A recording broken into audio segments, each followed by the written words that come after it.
Rumah inilah di RT 01 RW 06 Kampung Sukamulya, Kelurahan Cisereh, Kabupaten Purwakarta. Alamat yang tertera dari KTP pelaku bom panci Yayat Cahdiat.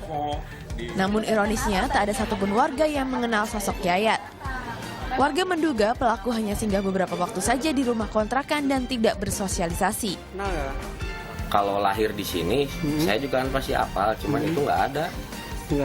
Nggak kenal gitu sayanya dari dia 75 kan saya 79. Berarti kan nggak jauh gitu, harusnya kan kenal. Kalau lahir di sini ini nggak kenal. Sementara itu, Disduk Capil Purwakarta menegaskan jika Yayat Cahdiat sudah bukan lagi warga Purwakarta, melainkan sudah pindah domisili menjadi warga Bandung.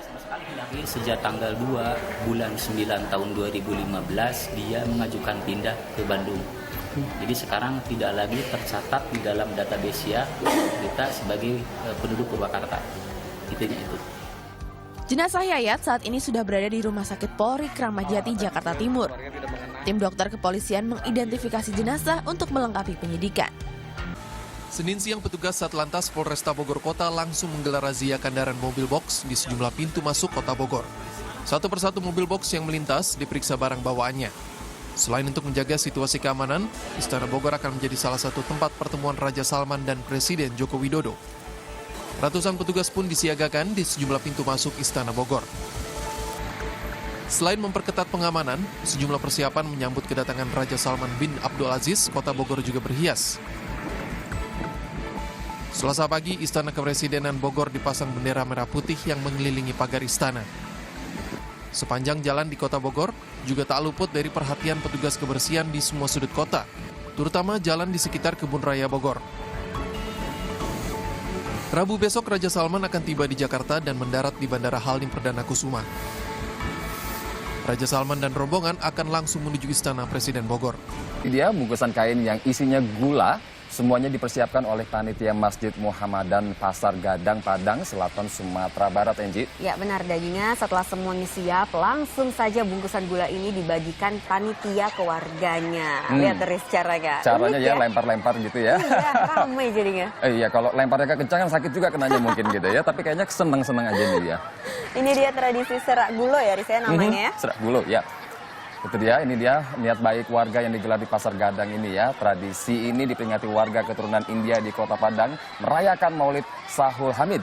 Sebenarnya tradisi ini di dunia dilakukan di 3 negara setiap tahun dan juga pada bulan Jumadil Akhir. Ini negaranya adalah Indonesia, India tentunya, dan juga Singapura. Ya. Dan ini kalau kita membicarakan tradisi ini sudah turun-temurun selama berabad-abad. Iya, menyenangkan juga gitu. Tapi yang paling intinya yang harus ditanggapi adalah niat baiknya ya. Setuju. Dan berikutnya di penghujung bulan Februari, bunga-bunga sakura di Jepang sudah mulai bermekaran. Iya, ada CJ Hip nih, Aviandri bermain ke Taman Ueno Tokyo untuk menikmati bagaimana sih indahnya sakura saat ini. Musim semi ini sudah mulai tiba dan umehana atau plum blossom mekar lebih dulu sebelum sakura di Tokyo, Jepang. Betul.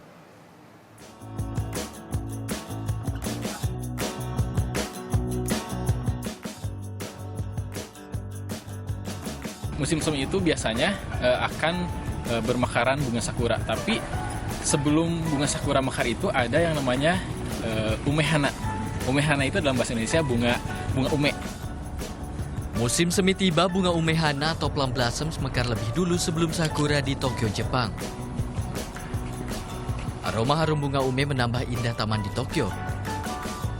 Warnanya pun beragam, putih, pink, dan merah. Bunga ume bermekaran dan hiasi taman dari pertengahan Februari hingga akhir Maret.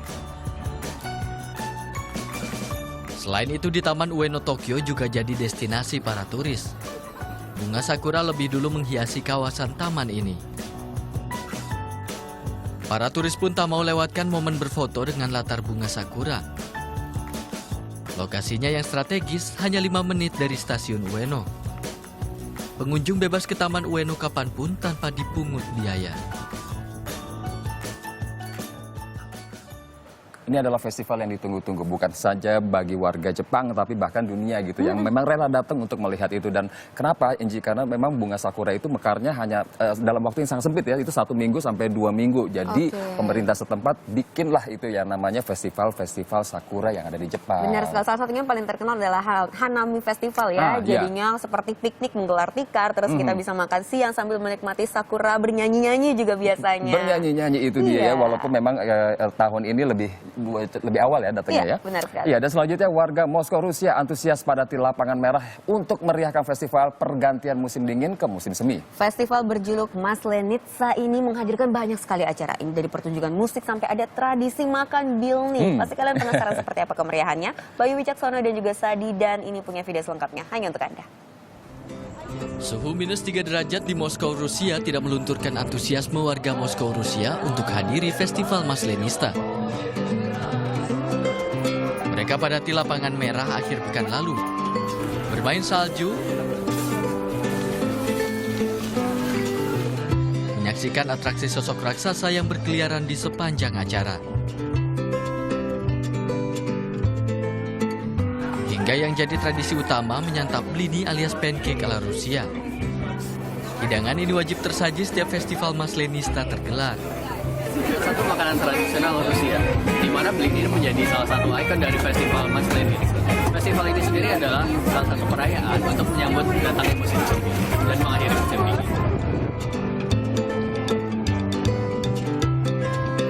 Sementara di sudut kota lainnya, festival Maslenista juga berlangsung meriah namun lebih sederhana. Warga mengelilingi api unggun sambil bernyanyi bersama.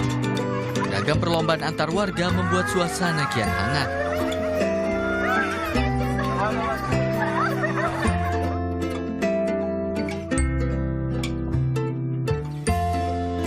Di penghujung acara, boneka Maslenista dibakar. Ini adalah simbol mengusir sihir musim dingin dan berharap cuaca hangat senantiasa menyelimuti Rusia di musim semi mendatang.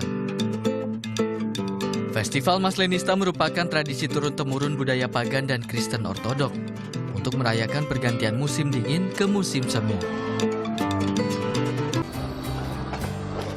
Lembaga survei Economic Intelligence Unit menempatkan kota Melbourne sebagai kota paling layak huni di dunia selama 6 tahun berturut-turut.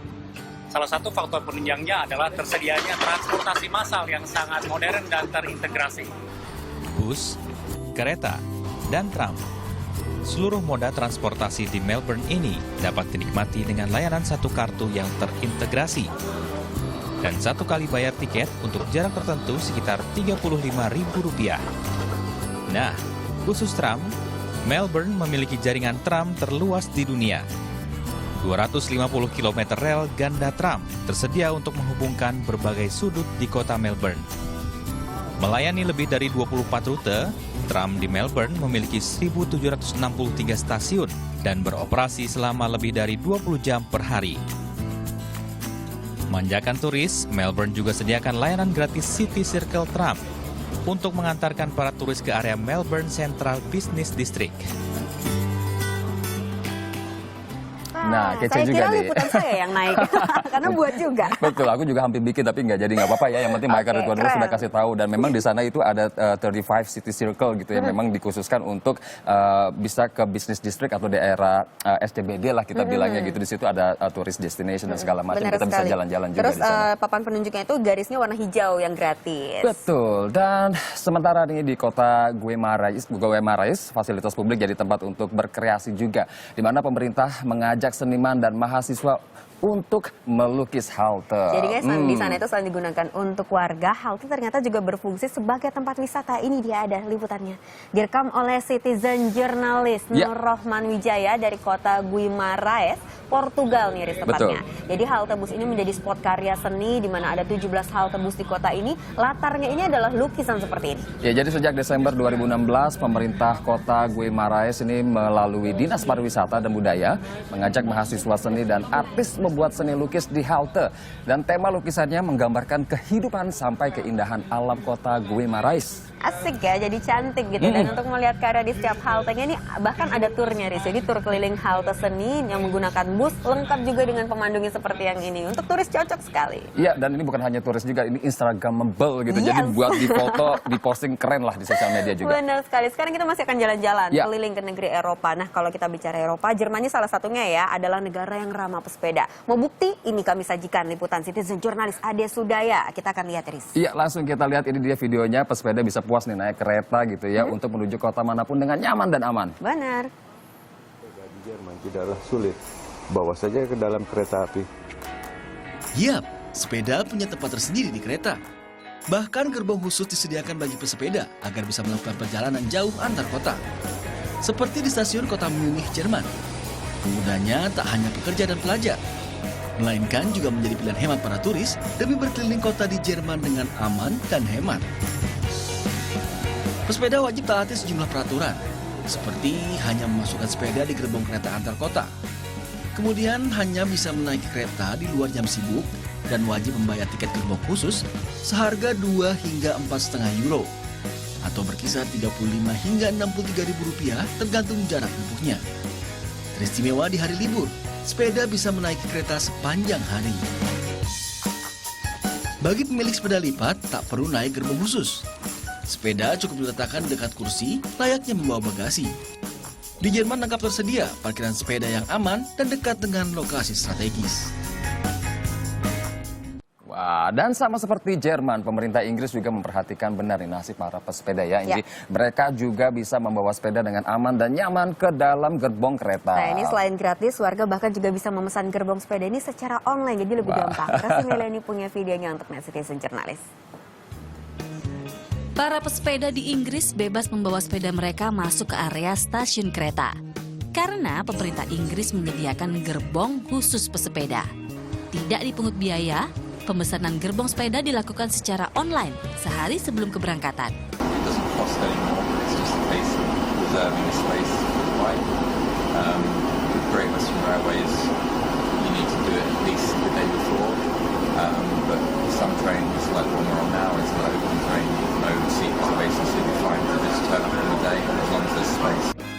Jika tak begitu padat penumpang, penumpang bisa saja membawa sepeda mereka ke dalam gerbong tanpa memesan tempat di awal keberangkatan. Di Meksiko juga ada tempe. Yap, berawal dari kecintaannya pada tempe, Luisa Velez Martinez, warga Meksiko ini pun secara serius terjun ke bisnis tempe. Tahun 2003, pertama kali Luisa berkunjung ke Indonesia untuk belajar budaya Indonesia. Dan ketika mencicipi makanan tempe, Luisa pun memulai buka pabrik tempe sejak tahun 2005.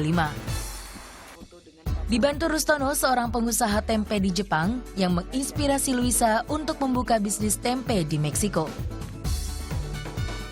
I learned alone because in Indonesia I just ate it. But I didn't go to the place where the people used to make it. So I came back to Mexico and I was very nostalgic about tempe. And I told my mother, "Oh, I miss tempe very much." And she said, "Oh, really? You miss tempe?" Yes. Okay, wait. And she went to the kitchen and brought little bag with ragi inside. Oh, ragi ya. So she gave it to me and said, "Make it." Beberapa toko atau restoran organik yang ada di Meksiko pun memesan tempe dari Luisa. Rasanya enak.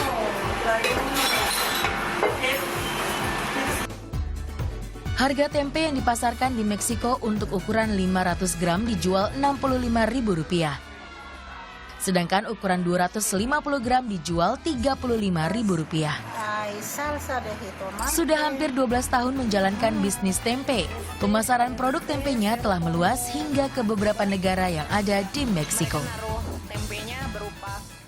Wah, itu tadi Meksiko gitu ya. Tapi yang paling suka banget sama tempe itu negara Jepang ya kan. Apalagi di Jepang itu ada juga orang Indonesia yang buka usaha tempe namanya Rustono dan akhirnya juga terkenal di sana ada tempenya. brandnya ya? Ada brandnya, saya nggak sebutin brandnya aja, tapi namanya aja Rustono ya. Iya, sekarang tuh banyak sekali tempe ini mendunia banget, Aris. Jadinya tadi ada Meksiko, di Jepang itu dikeluarkan orang Indonesia gitu ya. Dan di Australia itu kalau kamu sadar harga tempenya 8 kali lipat lebih tinggi daripada harga tempe kita gitu. Oh, mungkin misalnya. karena dia harus impor dari Indonesia, luar biasa. Dan di Bogor itu ada namanya Rumah Tempe Indonesia.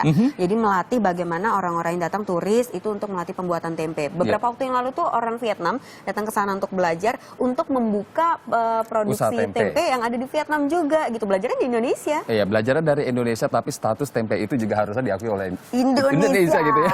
Jangan sampai negara orang lain. Oke, musim hujan budidaya jamur tiram di Kabupaten Nganjuk, Jawa Timur tumbuh subur. Benar sekali, ini karena kelembapan yang cukup membuat perkembangan jamur menjadi lebih cepat. Panen pun ini menjadi maksimal dan Mahijatul Kuro memiliki informasi selengkapnya untuk Net Citizen Jurnalis. Tumbuh subur, merekah kala musim hujan. Jamur tiram di Dusun Plosorejo, Nganjuk kini tumbuh pesat. Pembudidaya jamur tiram pun merasakan nikmatnya. Curah hujan yang tinggi membuat kelembaban jamur terjaga. Perkembangannya pun menjadi pesat. Hasil panen pun melimpah hingga 100% dibanding musim kemarau. Seperti budidaya jamur milik Yustomo ini. Per hari kini ia mampu memanen 15 hingga 20 kg jamur siap jual.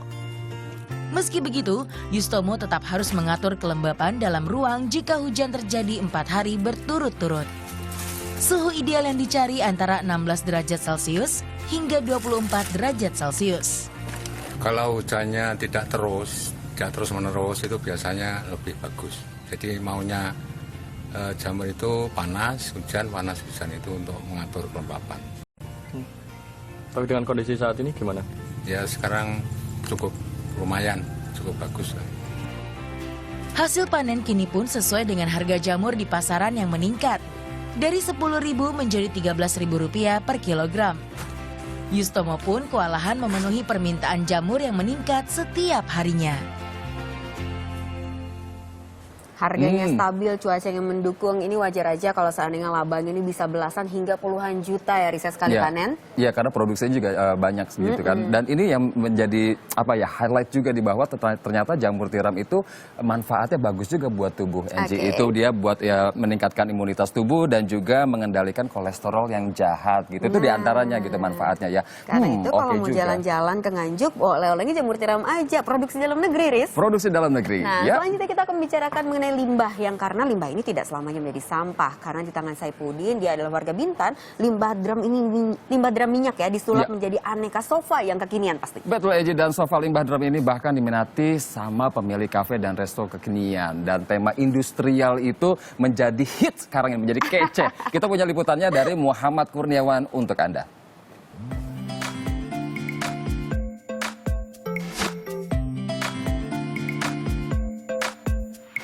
Warna-warninya menyolok. Banyak digemari karena desainnya yang tidak biasa. Yap, ini dia bahan utama pembuatannya. Limbah drum yang didaur ulang sedemikian rupa. Ada tangan kreatif Saipudin, warga Kabupaten Bintan, di balik kreasi sofa ini. Pembuatannya memakan waktu 4 hari hingga seminggu, tergantung tingkat kesulitan. Ya, awal mulanya kami bertiga nih korban PHK dari PT. Kami juga bingung awalnya mau cari kerja di mana. Akhirnya kami bertiga kumpul-kumpul dana untuk modal awal. Kita pikirlah apa yang baik, apa yang bisa kita olah. Karena kita di sini melihat limbah drum banyak, jadi kita coba dari limbah drum. Satu set sofa dan meja limbah drum dijual mulai 2,5 juta hingga 4 juta rupiah. Pelengkap interior ini dipasarkan hingga keluar Kabupaten Bintan. Peminatnya skala rumah tangga hingga kafe dan resto kekinian yang mengusung konsep industrial. Nah, itu bisnis limbah ini banyak eye catching ya. Eye catching Kalau apanya tuh? menurut kamu bagaimana, Riz? Sebagai seorang pengusaha furniture, kamu melihatnya bagaimana? Ada perawatan khusus nggak sih? Perawatan khusus pastinya lebih ke cat aja sih. Misalnya kalau debu itu dusting pakai lap yang biasa aja, yang agak-agak lembab nggak apa-apa gitu kan perawatannya gitu. Tapi kalau misalnya kita di Jawa nih, terutama di Kasongan, Jawa Tengah gitu ya, bukan di Jawa Tengah maksud saya di Yogyakarta, itu ada banyak yang jual barang-barang seperti ini, industrial seperti ini, dan harganya juga dia murah gitu, dari 500.000 sampai beberapa juta gitu ya. Apalagi daur ulang ya. Daur ulang, dan ini bagus juga bagi akhirnya ada orang yang mengkaryakan gitu ya, sampah-sampah yang tidak bisa dikelola mungkin sama orang lain, akhirnya sama mereka dijadikan uang juga. Itulah gitu. dia, ide tuh harus jalan dengan otak yang segar gitu. Iya, segar seperti kamu lah, segar gitu kan. Dan berikut tadi juga memanfaatkan barang bekas. Yang berikut ini dari Pulau Dewata, ada karung goni dan ban bekas diolah menjadi beragam produk nih, mulai dari tas sampai dengan sarung bantal. Kayaknya seru ya pakai tas dari ban bekas gitu kan, cantik gitu, unik gitu. Dan Kadek Martana berbagi video ini untuk Anda. Semua kerajinan tangan ini dari bahan daur ulang. Bahannya pun mudah didapat. Karung goni dan ban bekas. Melalui tangan Ali, karung goni dan ban bekas dimanfaatkan menjadi barang bernilai ekonomi. Seperti tas, gantungan kunci, sampai sarung bantal. Jadi intinya akan mengajak orang-orang, masyarakat atau semuanya untuk kembali ke alam. Bisnis ini sudah dijalani Ali selama 4 tahun. Semua pembuatan dibuat langsung di tokonya di kawasan Kuta Utara, Bali. Harga produknya mulai dari puluhan sampai ratusan ribu rupiah, tergantung tingkat kerumitannya.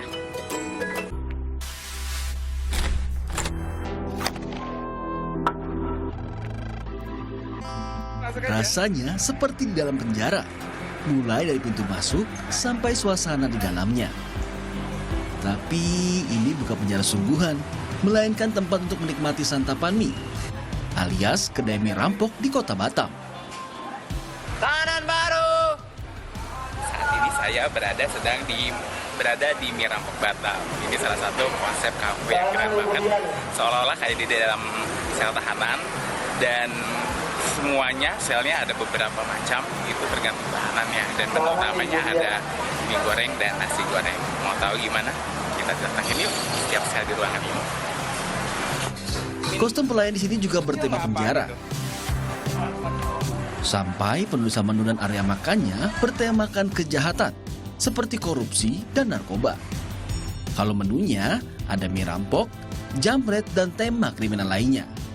Harganya mulai dari Rp15.000. Selain menu unik, spot menarik di kedai ini jadi tempat favorit berfoto. Itu dia ya, jadi bukan hanya makannya, tapi sensasi suasananya itu yang akhirnya membuat restoran tersebut akhirnya beda dari yang lain gitu. Tapi kata-kata yang tadi ya jangan ditiru ya, itu hanya kata-katanya saja gitu, menu-menunya dengan kata-kata yang unik. Menu-menu makanannya gitu ya, Riz. Ini juga Instagramable, kalau tadi kayak kamu bilang-bilang. Nah sebenarnya banyak sekali ya resto-resto yang konsepnya itu hampir sama gitu. Misalkan di Jogja, di Jakarta bahkan ada. Saya tuh pernah juga yang di Jakarta. Kalau penyajian makanannya sih hampir sama dengan konsep piring yang apa ya, di aluminium atau besi gini. Tapi di sana saya menemukan ini. Ini adalah koran yang disajikan. Korannya itu adalah tentang buronan-buronan. Alias sebenarnya di dalamnya ini adalah plesetan atau jokes tentang para pegawai yang kerja di sana. Mereka buat korannya, Riz. Jadi lucu-lucu gitu. Bercandaan-bercandaan gitu. Akhirnya menarik pengunjung untuk datang makan di sana itu ya. Di Jakarta. Itu dia. Dan sekarang ini kita wisata rasa ke kawasan Cengkareng, Jakarta Barat. Ada sajian pedas mantap. Iga goreng pedas dengan tambahan kuah kaldu. Ini Indonesia makan banget. dulu aja ya. Jangan tinggalkan saya. Karena kamu sekarang udah kebayang kan mantapnya. Pasti kamu makin nyuler lagi nih karena Arni Simanjuntak punya videonya. Pecinta masakan pedas, coba ini iga goreng pedas meringis. Cara memasaknya, daging sapi direbus, setelah itu digoreng agar dagingnya empuk digigit. Dan tersajilah iga goreng pedas dengan kuah kaldu sapi terpisah. Jangan lupa tambahkan jeruk nipis dan kecap manis. Ini dia namanya iga goreng pedas meringis. Sepedas apakah? Apakah benar-benar akan membuat saya meringis? Mari kita coba.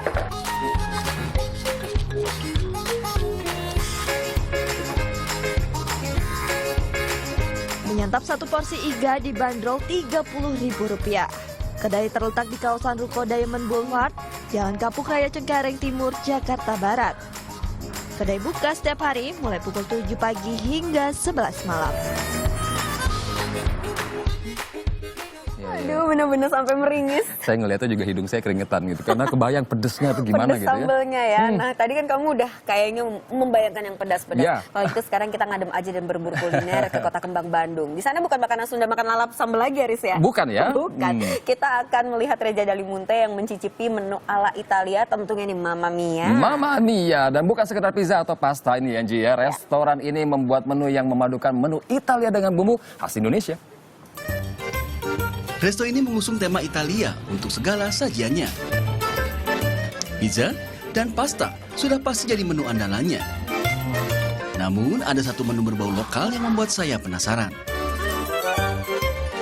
Memang semua bentuknya Itali gitu kan, ada pizza, ada spaghetti, ada makaroni dan juga ada es krim. Tapi ternyata ini salah satu makanan yang dimasak berbeda nih. Ini karena namanya seafood tungku, jadi dimasak pakai tungku katanya. Dan kita cobain rasanya pakai enak atau enggak, kita makan. Yap, pasta seafood ini dibakar gunakan tungku tradisional. Isiannya lengkap, kentang, pasta lengkap dengan aneka sayurannya. Cita rasa khas Italia berpadu dengan bumbu khas tanah air, ciptakan sajian yang nikmat, lezat. Mamma Mia! Masih ada sajian lain yang sayang untuk dilewatkan. Varian pizza leci ini salah satunya. Adonan pizzanya tebal, taburan leci dan cerinya pun segar.